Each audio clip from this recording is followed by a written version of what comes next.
A'udzubillahi minasyaitonirrajim. Bismillahirrahmanirrahim. Assalamualaikum warahmatullahi wabarakatuh. Awal mula daripada permusuhan manusia dengan iblis adalah semenjak zaman Nabi Adam alaihissalam.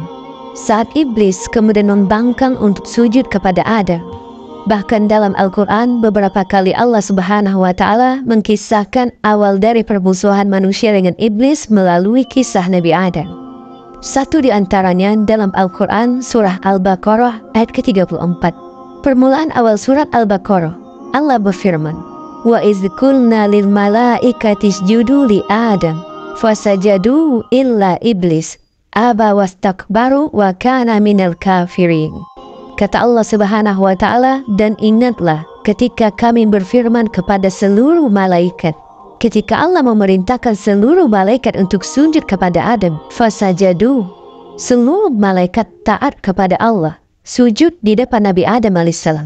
Illa iblis, kecuali iblis. Semua malaikat sujud kepada Adam kecuali iblis. Iblis, dia menyombongkan diri dan dia termasuk kelompok orang-orang kafir. Jadi akhwata, yang dimaksud sujud di sini bukan sujud ibadah. Karena sujud selain kepada Allah itu hukumnya haram. Sujudnya para malaikat dengan seluruh makhluk yang ada di surga kepada Adam adalah sujud ihtiram, yakni sujud sebagai bentuk penghormatan atas keutamaan yang Allah limpahkan kepada Nabi Adam.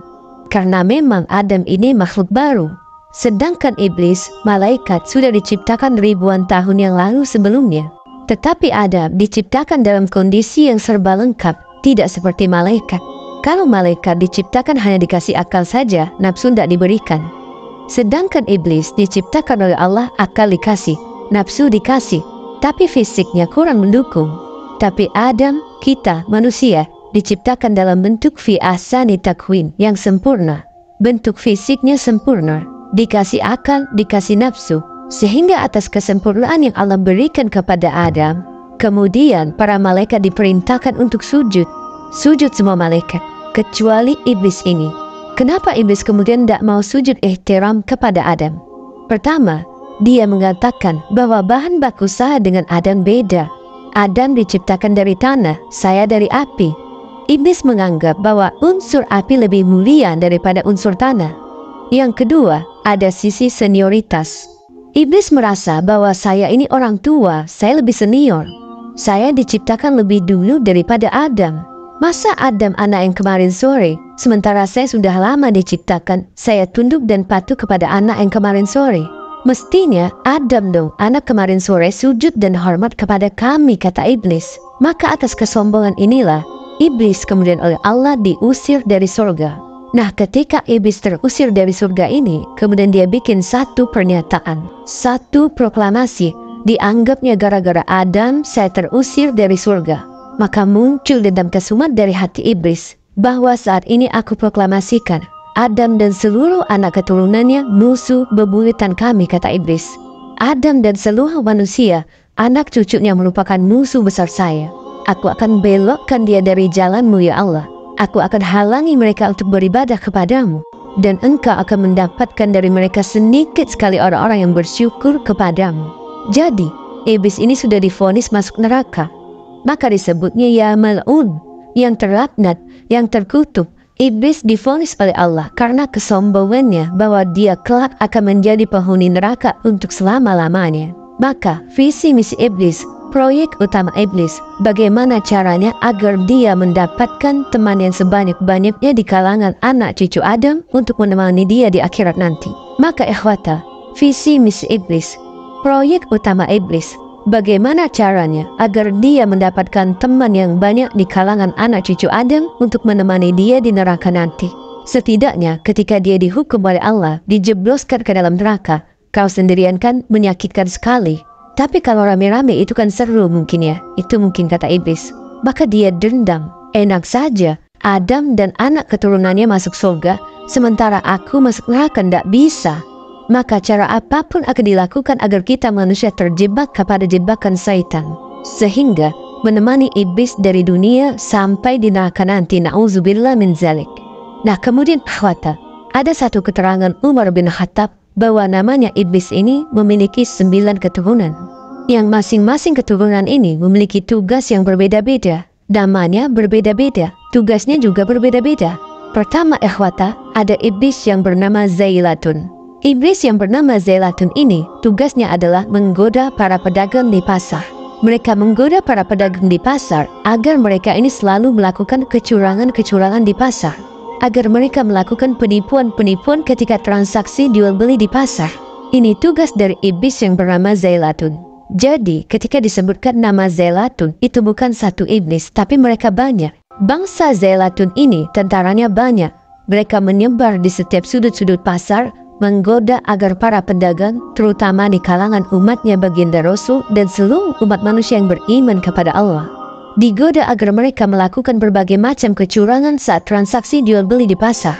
Itu sebabnya kata Nabi, sebaik-baik tempat adalah masjid, dan seburuk-buruk tempat adalah pasar. Sebab, mohon maaf ikhwata, kalau sudah di pasar, jangankan orang yang memang ibadahnya bolong-bolong. Orang yang mungkin ibadahnya rajin pun terkadang ketika sudah di pasar, mereka menanggalkan keimanannya. Inilah perlunya iman, agar mengikuti semua gerak-gerik kita. Jangan sampai kita beriman ini mengenal tempat. Jadi, iblis yang bernama Zailatun ini kalau sudah pagi, sudah terbit fajar menyingsing, dia mulai menyebar ke seluruh pasar-pasar, baik itu pasar tradisional maupun pasar-pasar modern.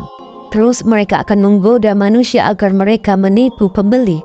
Kalau sudah mereka melakukan penipuan kecurangan-kecurangan, artinya visi iblis yang namanya Zailatun sudah berhasil dalam mengotak-atik seseorang pedagang. Maka ikhwata, dibiasakan ketika berangkat kita mengucapkan Bismillahirrahmanirrahim, la haula wa la quwata illa billah. Agar langkah kita ini menuju tempat kita mencari nafkah tetap dilindungi oleh Allah Subhanahu wa Ta'ala. Yang kedua, ada iblis yang bernama Wawasin. Wawasin ini iblis yang bertugas menggoda manusia. Digoda agar manusia tidak bersyukur kepada Allah, agar manusia senantiasa menyesali apa yang terjadi dalam kehidupannya, agar manusia selalu mengeluh.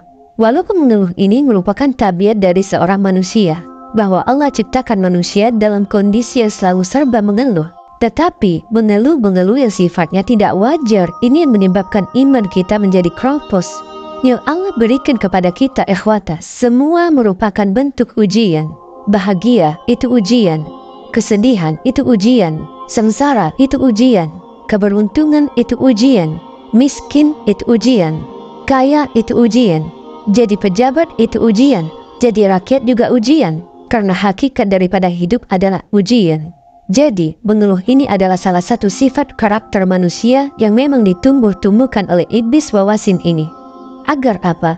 Agar dari mengeluh ini, sedikitlah di antara kita yang bersyukur kepada Allah Subhanahu wa Ta'ala. Yang ketiga, ada juga iblis yang bernama Akwan. Apa tugasnya iblis Akwan ini? Tugas dari iblis yang bernama Akwan ini adalah menggoda seseorang pemimpin agar dia berbuat zalim.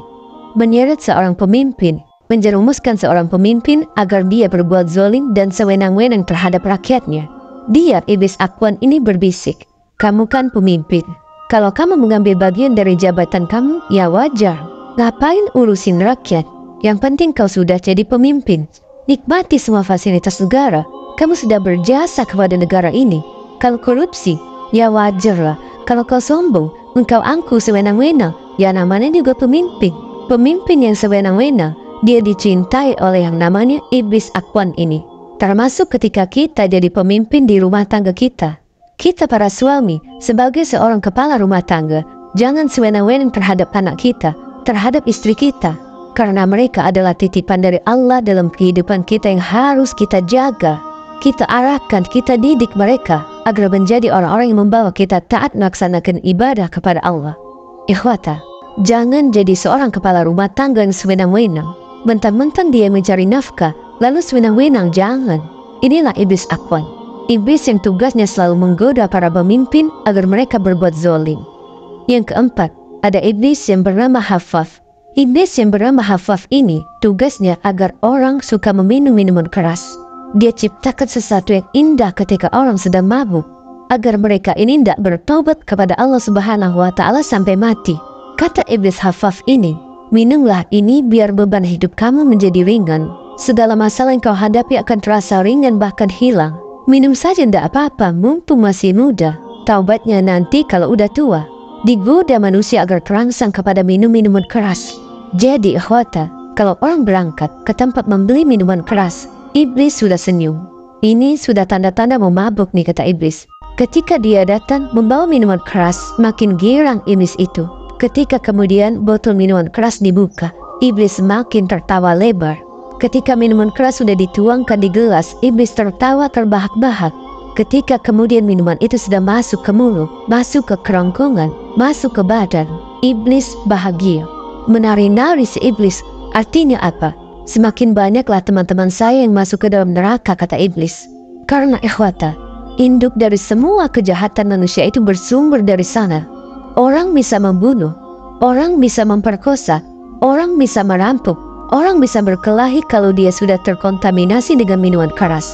Jadi, bagi saudaraku yang saat ini masih hobi meminum minuman keras, baik itu bentuknya cair atau yang bentuknya narkoba, narkotika, obat-obat terlarang, berhentilah saudaraku, taubatlah kepada Allah sebelum nyawa Anda dicabut oleh malakul maut, oleh malaikat Israel. Kalau sudah dicabut ruhnya, maka terputuslah pintu taubat. Orang sudah tidak akan diterima taubatnya kalau nyawanya sudah berada di kerongkongan malam yughurli. Inilah iblis hafaf yang bertugas menggoda orang untuk selalu gemar meminum minuman keras. Yang kelima ada iblis yang namanya Wamorah. Tugasnya adalah menggoda para penyair, para penyanyi, agar dia membuat lagu, membuat syair yang isinya merangsang orang untuk berbuat dosa, berbuat maksiat. Yang keenam ada iblis yang bernama Lakwas. Lakwas ini adalah iblis yang ditugaskan oleh dedengkutnya untuk menggoda orang untuk terus terbawa kepada lembah kesyirikan. Dan dia tidak bertobat kepada Allah. Sehingga orang ketika berbuat syirik, dia terus hanyut dan tertutup dari pintu hidayah. Orang musyrik adalah orang yang melakukan perbuatan syirik. Orang kalau sudah menyekutukan Allah, maka dia dipasung oleh iblis yang namanya Lakwas agar dia tidak bertaubat kepada Allah, agar hidayah tidak datang padanya dan tidak hadir dalam batinnya. Yang ketujuh adalah iblis yang bernama Akwar. Akwar ini iblis yang tugasnya untuk membuat orang berbuat zina. Orang akan terlena oleh perbuatan zina. Zina ini oleh Akwar dihiasi dengan keindahan. Yang kedelapan ada iblis yang disebut dengan iblis yang bernama Wasnan. Ini adalah iblis yang paling kurang ajar. Kenapa? Suka lencingin orang ibadah. Juga iblis ini akan lakukan cara apapun agar kita ibadahnya itu terusik. Ini adalah tugas si iblis Wasnan. Yang kesembilan ada iblis yang bernama Dasim. Iblis Dasim tugasnya apa? Tugasnya adalah agar suami istri masing-masing berbuat curang, selingkuh. Suami istri sama-sama punya pasangan selingkuhan. Suami selingkuh sama wanita lain, istri juga selingkuh sama laki-laki lain, na'udzubillah min dzalik. Ini kan sudah zina keterlaluan. Kalau zina seperti ini, hukumannya adalah rajam sampai mati. Karena apa? Karena mereka sudah berkeluarga. Kalau zinanya orang yang belum berkeluarga, masih rajam. Itu mereka dicambuk sampai 100 kali. Tapi kalau sudah berkeluarga, masing-masing punya pasangan, rajam sampai mati. Jadi Dasim ini selalu ada di dalam pasangan yang berumah tangga. Si istri dihiasi matanya agar melihat laki-laki lain itu tertarik. Sang suami dipoles matanya agar dia melihat perempuan lain tertarik. Nah, kalau sudah tertarik kemudian mereka pecah, masing-masing selingkuh, maka berhasillah iblis yang namanya Dasim ini menghancurkan rumah tangga mereka. Jadi ikhwata, inilah beberapa keturunan nama iblis dan tugasnya.